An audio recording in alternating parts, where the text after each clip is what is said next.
Ciao a tutti, buongiorno, benvenuti in questo nuovo video. Oggi siamo assieme a Stefano di Monaco-Aquatics ed associato all'Associazione Italiana Cipidofili. Ciao a tutti. Ciao a tutti. Oggi siamo qui perché primo video in collaborazione insieme a loro. Oggi costruiremo che cosa? Un acquario tipo per apistogramma e altri ciclinali sudamericani. La questione è questo, è un 45 litri formato 50-30-30. Naturalmente sarà un acquario a bassissimo budget, anche a bassissima manutenzione. È molto semplice da realizzare anche a casa. Esatto, quindi un acquario che va bene per tutti. Metteremo degli apistogrammi a Borelli, quindi anche se l'acquario è piccolo ma va benissimo perché sono una specie molto pacifica, sono anche piccolini, e insieme andare a un piccolissimo banco di caracidi per poter... Dividere meglio l'aggressività della coppia. Esatto, quindi ragazzi adesso vi mostriamo cosa metteremo e cosa utilizzeremo. Utilizzeremo questa sabbia molto fine, come potete vedere la granulometria. Da 0,1-0,2 mm, color ambra. E poi questi bacelli che si chiamano Savupod, che sono perfetti per le piccole femmine a pistogramma per andare dentro e deporre le uova. Domanda, ma quando sono piccoli questi per entrare dentro quei buchini? Ma le femmine 2-2,5 centimetri.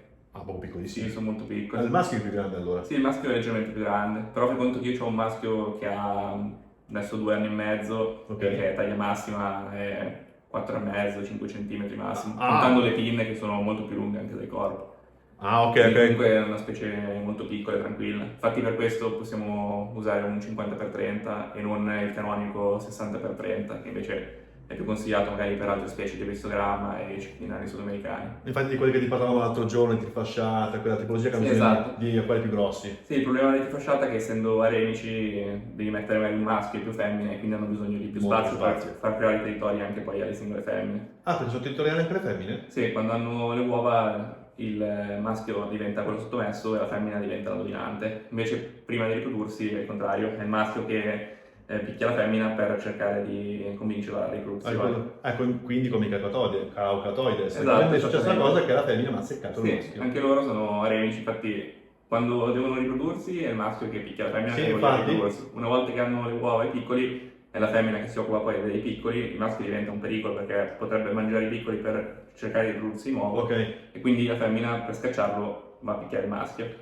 Ecco, infatti a me morì il maschio perché feci l'errore di tirare via il banco di Tetra Serpae che stavano lì dentro. Infatti, prima il maschio si occupava di quelli, la femmina non la Esatto. è sempre lì. Da quando li ho tolti, praticamente il maschio è morto di fame. Praticamente. Sì, la funzione dei caracidi che fanno da deeperfish servono, in italiano pesci bersaglio, servono proprio a distogliere l'attenzione del dominante rispetto al sottomesso, perché invece ok. di picchiare soltanto il sottomesso si dilettano, diciamo, a picchiare anche questo Anche gli branchetto altri. di caracidi, e quindi l'aggressività che poi subisce il sottomesso è molto minore.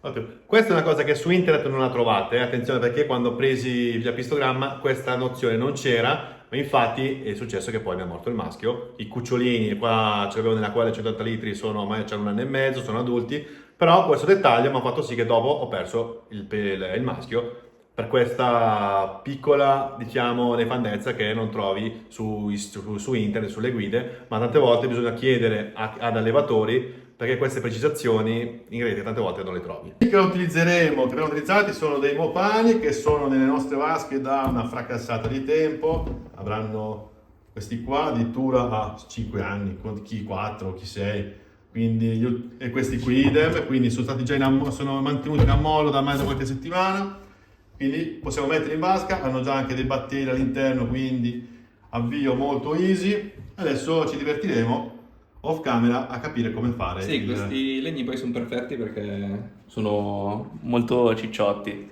e quindi sono ottimi per creare barriere visive, e poi quando vengono appoggiati sulla sabbia creano molte cavernette che il pistogramma possono usare sia per nascondersi che per deporre le uova eventualmente.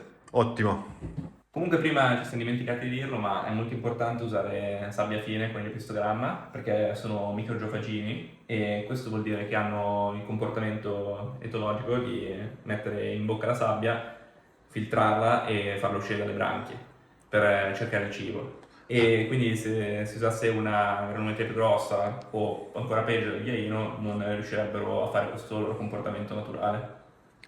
Ah, quindi sarebbero dei concorrenti dei Corridors praticamente. Sì, infatti anche nel post che abbiamo fatto sulla pagina associazione dei Ramiresi abbiamo sconsigliato di mettere i Corridors insieme ai Ramiresi, perché anche i Ramiresi sono, come dice anche il nome scientifico, microgiofagus, quindi dei piccoli geofagini, che anche loro hanno questo comportamento e tutti i pesci da fondo potrebbero essere potenziali concorrenti alimentari. Quindi abbiamo sconsigliato per quel motivo, però comunque in vasche grandi e con magari un po' di esperienza su come far arrivare il cibo in varie zone della vasca è possibile la convivenza. Ah, ok, ok. Vedi, questa cosa qua sulle guide non lo dicevano. Iniziamo a inserire allora la sabbia dentro, facciamo uno strato di 2-3 centimetri, tanto comunque non sono pesci che scavano.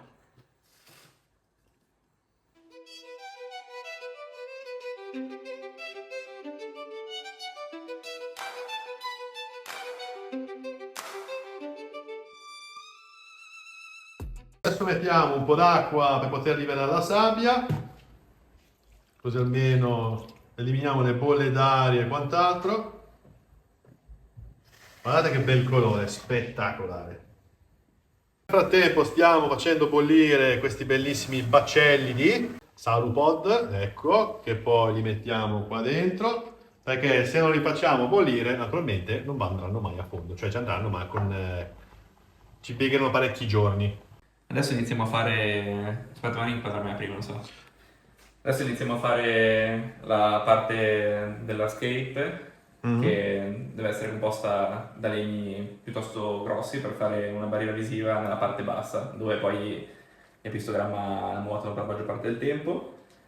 Partiamo da questo tronco che praticamente l'idea è quella di dividere in diagonale la vasca, quindi fare una barriera visiva che divida in questo modo la vasca e crei due zone, una anteriore e una posteriore, dove poi la coppia di pistogramma può dividersi i vari territori.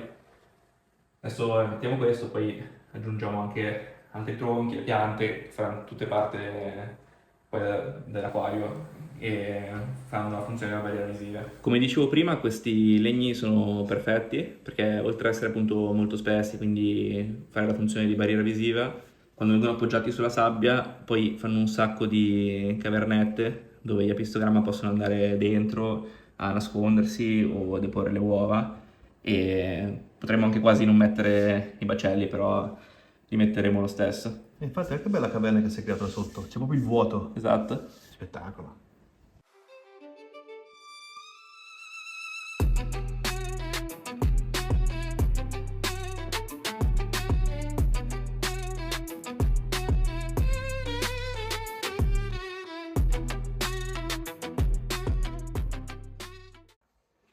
Dopo vari tentativi siamo arrivati a una conclusione che sia funzionale e che piaccia anche esteticamente a Martino, perché poi l'acquario giustamente finiva su Fishroom. Se vediamo dall'alto appunto la struttura possiamo vedere che abbiamo praticamente diviso a metà la vasca con questa catena di legni e poi appunto come vi ho già detto prima questi di qua sono perfetti perché sono tutti cavi sotto e fanno un sacco di cavernette, nascondigli per poi l'epistogramma, anche qua c'è una caverna, quindi sicuramente Tutti qua dietro, ce ne sono anche qua sotto, ne hanno di posti in cui stare al sicuramente qua riparo. non ci saranno problemi di aggressività. Ma poi metteremo qualche pianta, qualche foglia. Esatto, che anche quello aiuta a creare ulteriori barriere visive. Adesso Beh, possiamo mettere magari qualche rametto certo. per fare un po' di atmosfera.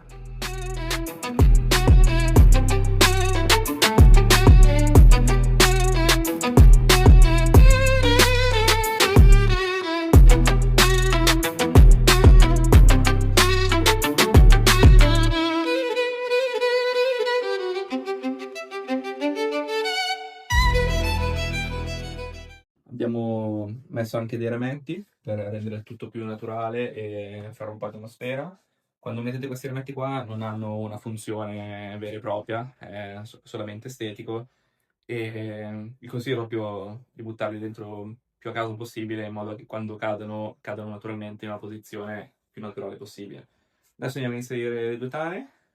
Io consiglio di inserirle nascoste in punti estremi della vasca, quindi magari possiamo mettere una qua, che è ben protetta da questi due tronchi, poi magari ci piantiamo davanti anche un ciuffetto di Sagittaria, e l'altra magari potremmo metterla qua sotto.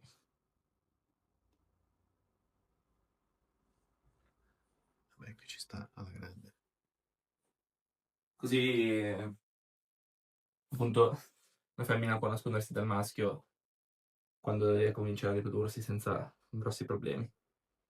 Altri rametti, alla fine abbiamo deciso di non mettere foglie, perché a parte che i borelli non è una specie così tanto acidofila, quindi non servono Certo. foglie per acidificare, e poi comunque le foglie bisogna starci dietro, perché quando poi marciscono creano del detrito sul fondo della vasca, che per una volta non succede niente, però se ogni 2 settimane butti 10 foglie di catappa, a finire che poi c'è uno strato di detrito sul fondo che ti alza tutti inquinanti e non riesci più a stare dietro la gestione della vasca. Quindi mettiamo questi rametti che hanno comunque una funzione decorativa per fare in quel fondo un po' più, tra virgolette, sporco e più naturale, e come per gli altri legni consiglio di proprio lanciarli giù a caso e poi al massimo sistemarli un po' dopo per dare più di tridimensionalità.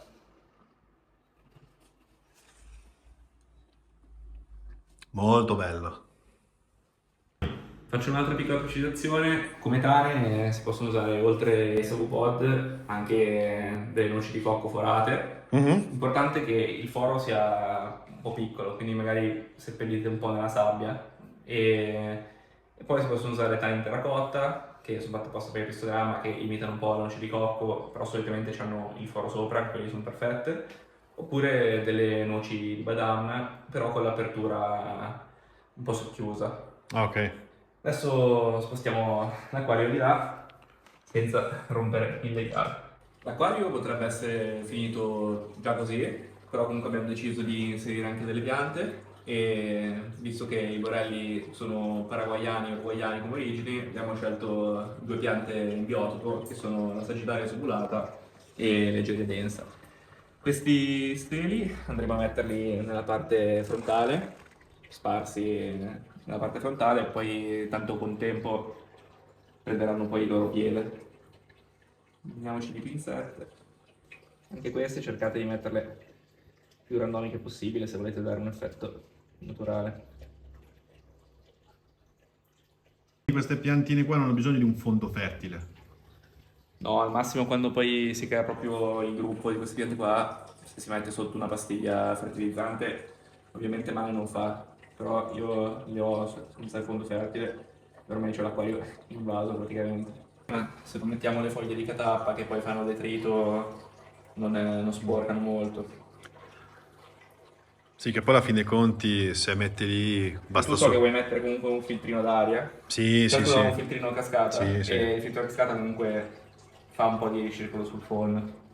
Allora, momentaneamente abbiamo deciso di mettere il filtro a cascata, ma poi più avanti metteremo qua, la parte qua superiore, andremo tutta a sistemarla e di conseguenza andremo poi a posizionare dei piccoli filtri d'aria qua dentro, che già anche loro muovendo, che in questi acquari qua i zainetti e i filtri d'aria sono tra i migliori perché non occupano tanto spazio, ma poi ti aiutano sia per la filtrazione meccanica, biologica, quindi di conseguenza è facilissima da gestire, adatte per tutti, perché Esatto. filtri del genere sono un po' grossi.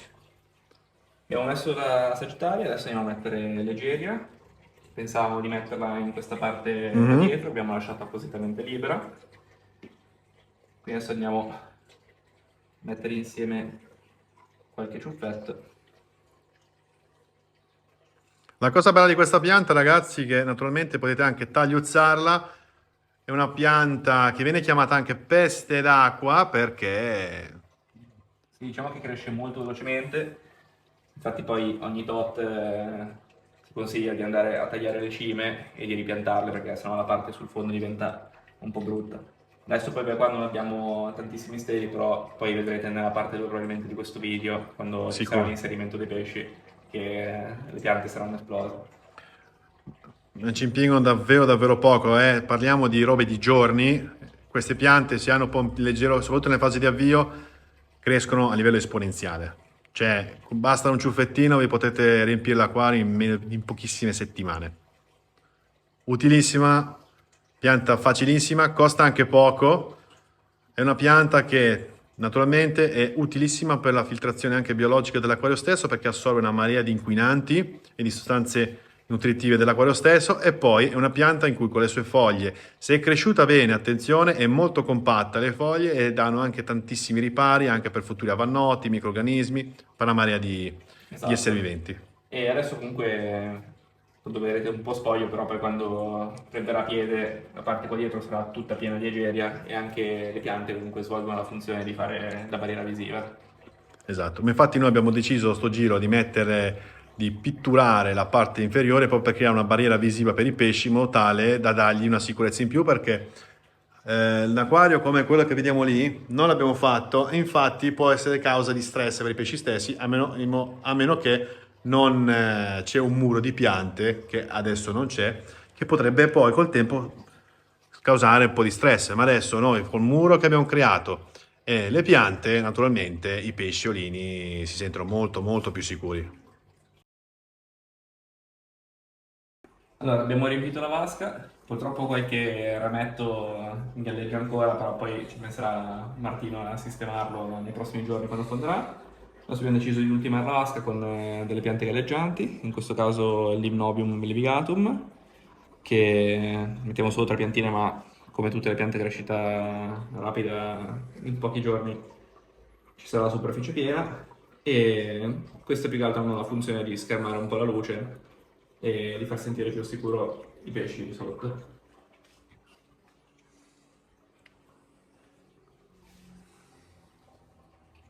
Naturalmente queste sono piante come tutte le galleggianti che tappezzeranno l'acquario, men che non si dica. Adesso metteremo un piccolo filtro a zainetto per aiutare all'ossigenazione e di conseguenza aiuterà un po' a muovere il tutto. L'Egeria e l'Aluminobio il tempo di una settimana o due li vedremo già che tappezzeranno un po' tutto l'acquario. Abbiamo ultimato, l'abbiamo naturalmente riempito d'acqua come abbiamo visto, le piante galleggianti.